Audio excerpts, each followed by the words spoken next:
Dalam rangka mempersiapkan 5 kejuaraan internasional yang sudah di depan mata, tim bowling Indonesia menggelar pemusatan latihan nasional di venue bowling Komplek Olahraga Jakabaring Palembang.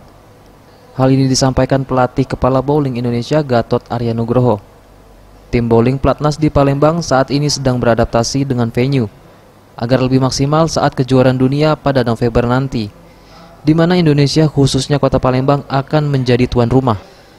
Pelatnas juga akan diarahkan ke 5 kejuaraan internasional, yakni World Women Championship di Las Vegas, PBA WBT World Bowling Tour di Bangkok, ASEAN 10 Pin Bowling Championship di Kuwait, Kubika AMF Bowling World Cup di Palembang pada 16 hingga 24 November 2019, serta SEA Games 2019 di Filipina pada Desember mendatang.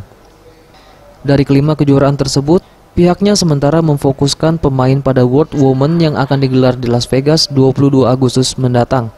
Namun 4 kejuaraan lain tetap akan dimaksimalkan, terutama Kubika AMF Bowling World Cup lantaran berstatus tuan rumah. Ya, persiapan sudah hampir 100% ya.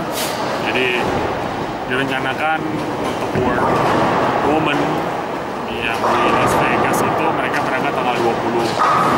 Jadi kami di sini berlatih dengan oiling hampir mirip-mirip sesuai yang akan dipakai di Las Vegas. Untuk atlet dari kita sendiri Pak, seperti apa?